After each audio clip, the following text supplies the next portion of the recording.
Andor was the most exciting TV series that we've ever had in Star Wars. I'm sorry, The Mandalorian, step aside. Andor, you were the best. But 2024 is going to be Andor-less. And I want to talk about how this is going to affect Star Wars in 2024. Welcome to Star Wars Uplink.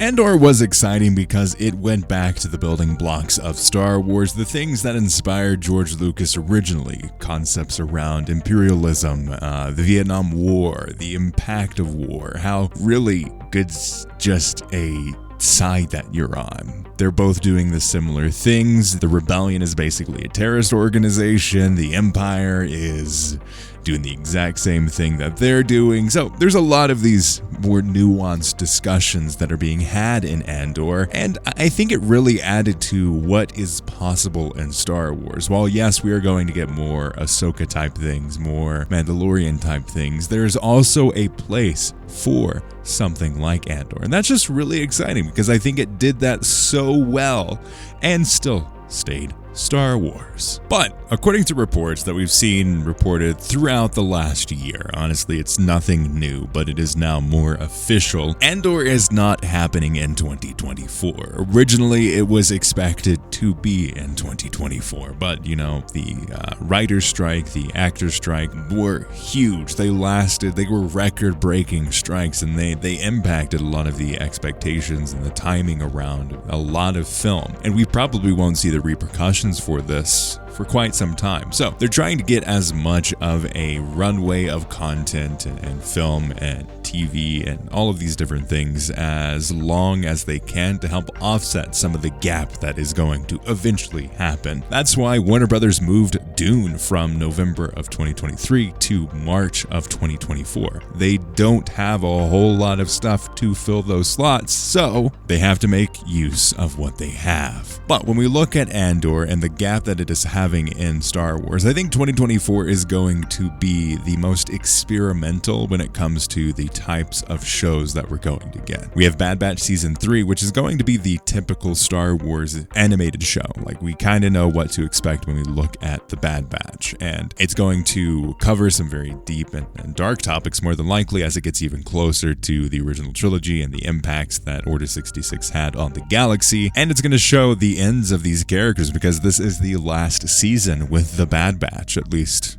in terms of a huge focus on them. But other than that, we have the Acolyte, which is going to be something very unique in Star Wars, something that we have not seen before to this scale, which is the High Republic. That time period is something that we haven't seen in live action before. And we have this example of a Sith-led or dark side-focused TV show. And now it's putting the Jedi in this villain aspect. So typically in storytelling, you're going to have a good versus evil story overcoming the big force against you, and that can be good from the bad side's perspective or good from the good side's perspective. Everything, like we were talking about earlier, is just depending on perspective, really. So if you look at the Acolyte, it is putting the underdog of the Sith. There are fewer Sith that there have been in quite some time, and there are more Jedi than have ever been in Star Wars during this time period. So that's going to be a big shift when we look at the types of stories that can be told in Star Wars. What does it look like for a Sith or dark side-led story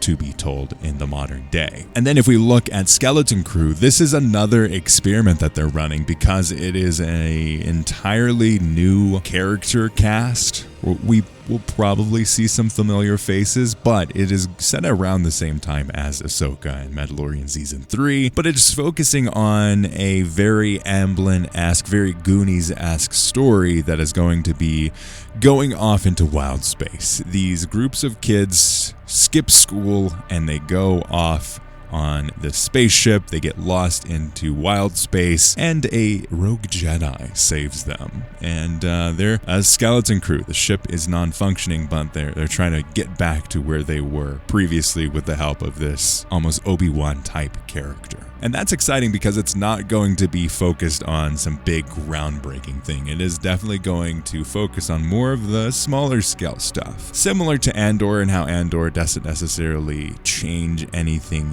huge, but it does have ripples that are felt across the timeline, across the galaxy, that eventually set up the downfall of the Empire. So if you look at that, it's going to be similar, maybe not so as impactful, but it is going to be similar in the fact that it is a smaller scope and it's focusing on much more tightly on something that we haven't seen in Star Wars before. Now, yes, we're going to have some interesting examples and experiments that are being held, but Andor is not going to be there. Andor really kicked off this idea of how far you can push Star Wars without it losing Star Wars, and I think it did that very well.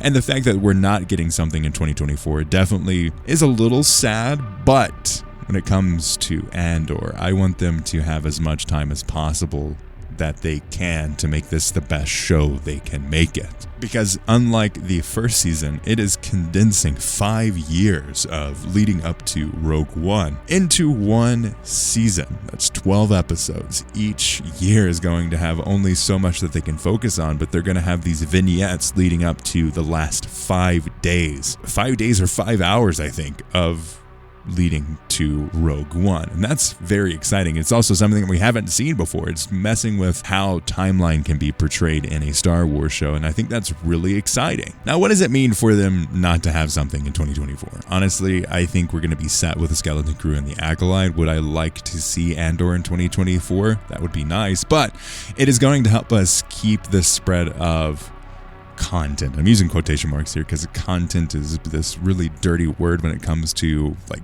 art and storytelling.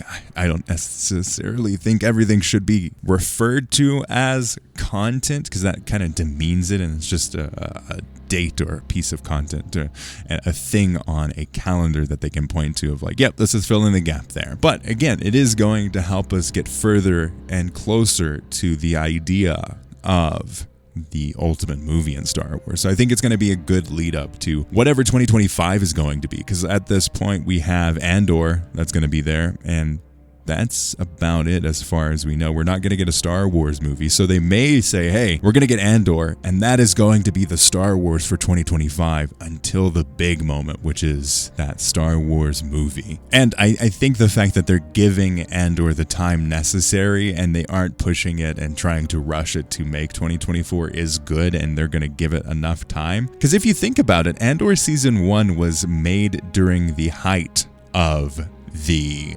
pandemic. COVID was in full swing, and a lot of Tony Gilroy's directing was from a Skype call or Teams call or Zoom call or whatever they used. That is how he directed a lot of that first season. So I feel like if people are scared that, hey, who knows how this is going to turn out, I think if they can go through the pandemic, they can go through some writers and actor strikes and make it out okay. But let me know your thoughts in the comments below. And as always, check out our podcast. May the Force be with you.